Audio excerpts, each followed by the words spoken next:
Clip number 612۔ اس clip میں آپ انشاءاللہ قرآن پاک کی سورہ ابراہیم کی آیت نمبر 3 سے 4 تک کی تلاوت، ترجمہ اور تفسیر قرآن صراط الجنان سنیں گے۔ بسم اللہ الرحمن الرحیم۔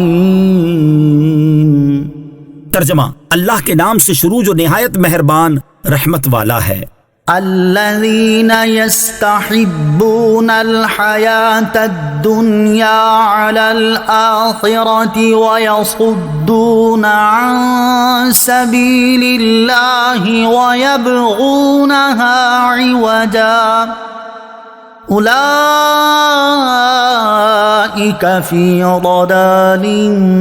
بعید۔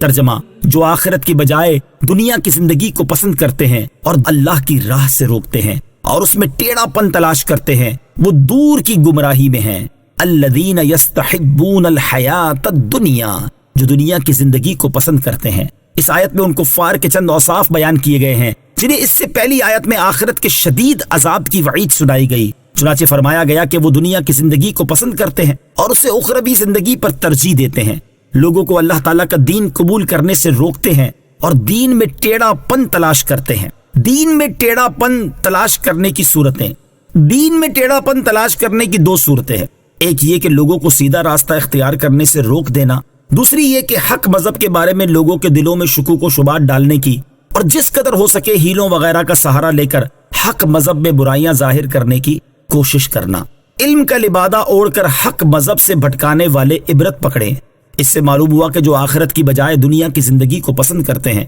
وہ عملی طور پر گمراہ ہیں، اور جو لوگوں کو اللہ تعالیٰ کے راستے اور دین سے روکتے ہیں وہ گمراہ کرنے والے ہیں۔ حضرت عبداللہ ابن عباس رضی اللہ تعالیٰ عنہما فرماتے ہیں، جو شخص بھی دنیا کی زیب و زینت اور اس کی رنگینیوں کو آخرت کی نعمتوں پر ترجیح دے اور آخرت کی بجائے دنیا میں ہی رہنے کو پسند کرے اور حضور پر نور علیہ الصلوۃ والسلام کے لائے ہوئے دین سے لوگوں کو روکے، تو وہ اس آیت کے عموم میں داخل ہے، وہ خود گمراہ اور لوگوں کو گمراہ کرنے والا ہے۔ اس آیت سے ان لوگوں کو عبرت پکڑنی چاہیے جو علم کا لبادہ اوڑھ کر لوگوں کو مذہب حق سے دور کرنے کی کوشش میں مصروف ہیں اور دین میں نئے نئے مذہب نکال کر امت کی وحدت کا شرازہ بکھیرنے کی سعی کر رہے ہیں۔ حضرت زیاد بن حدیر رضی اللہ عنہ فرماتے ہیں کہ مجھ سے حضرت عمر رضی اللہ عنہ نے فرمایا، تم جانتے ہو کہ اسلام کو کیا چیز تباہ کرے گی؟ میں نے کہا نہیں۔ ارشاد فرمایا کہ اسلام کو عالم کی لغزش، منافق کا قرآن میں جھگڑنا اور گمراہ کن سرداروں کی حکومت تباہ کرے گی۔ حضرت ابو درداء رضی اللہ تعالیٰ عنہ سے روایت ہے،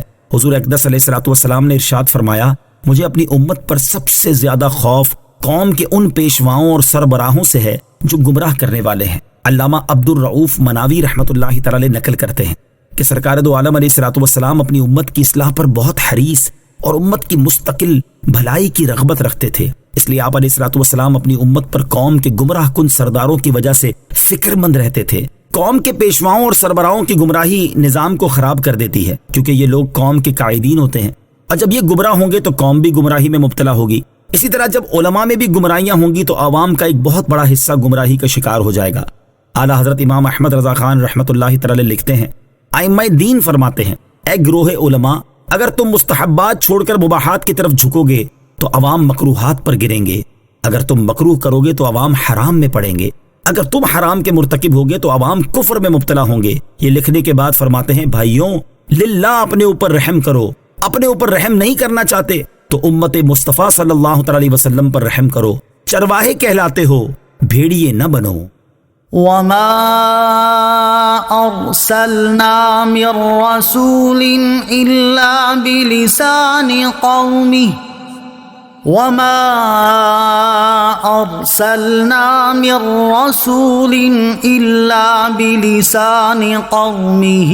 ليبين لهم فَيُضِلُّ اللَّهُ مَن يَشَاءُ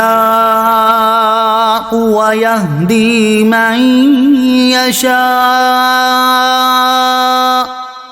وَهُوَ الْعَزِيزُ الْحَكِيمُ۔